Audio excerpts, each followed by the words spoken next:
Okay, we're here today with Mary Koloroutis and Michael Trout, and they are going to offer a course in the online school prenatal and perinatal healing online called See Me as a Person, and it's creating therapeutic relationships with patients and their families. And I'm very excited about this course. I think it's going to a beautiful set of skills that we're going to learn about. So, Mary, Michael, what do you want people to know about your course?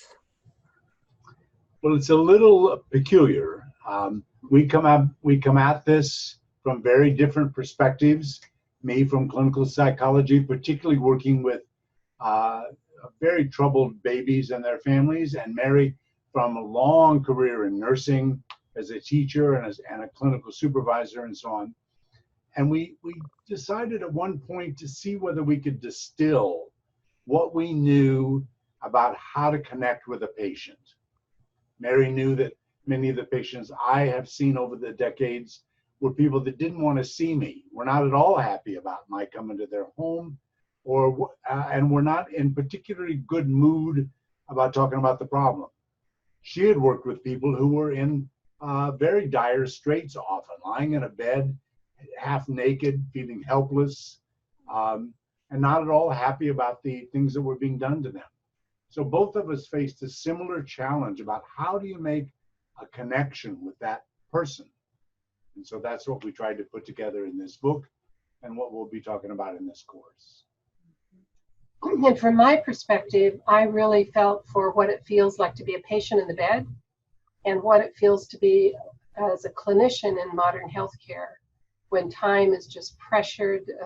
The care delivery system itself is incredibly complex.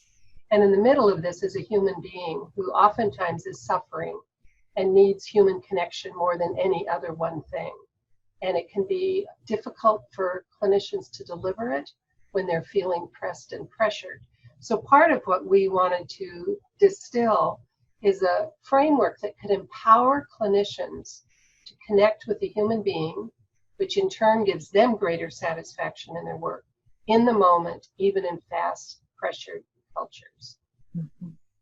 Well, what I really loved about the book is that you really do take a series of skills. It's like there are steps you can take as a professional. You can track them in yourself and in your team, and it really brings a quality to the space that you're holding and that you're working with someone. So would you be willing just to name those skills and so people can get a sense of what they're going to learn when they come to be with you?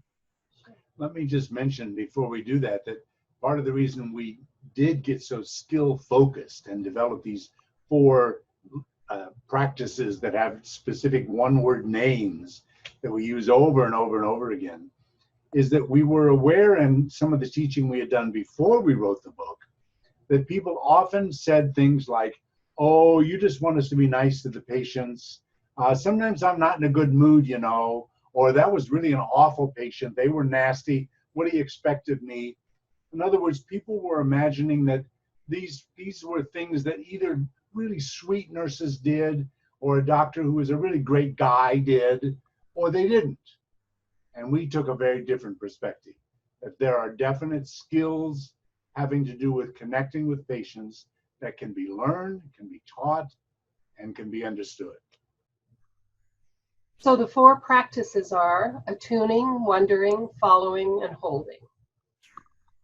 And attuning is the doorway. If you don't connect, tune in to the person in front of you, they feel lost. If you're not fully there in the first place. Right. They feel unseen.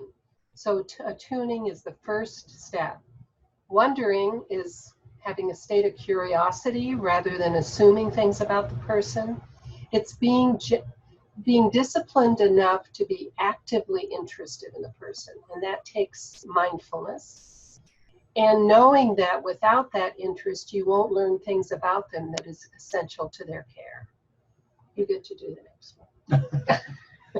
Well, we think they lead one to the other. So the next one is just learning how to follow, learning how to pay attention to what was just said so that will guide you to ask your next question or make your next observation.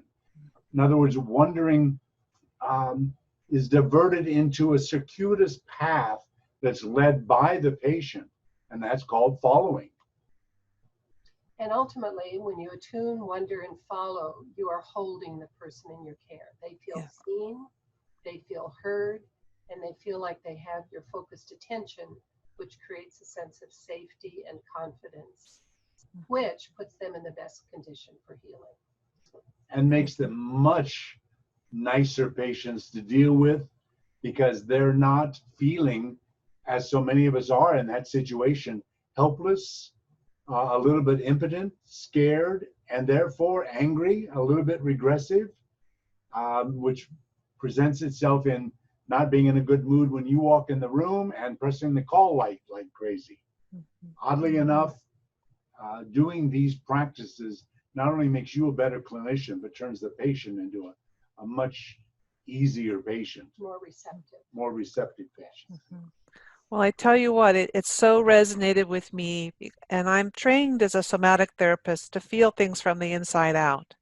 And all of the skills I read are exactly how I practice, and it felt like you can help the person come to themselves, and that's more healing, you know. And so I really look forward to hosting you and having you really shine in this process, because for me, it really is an ultimate good practice. All this package of skills that you're bringing.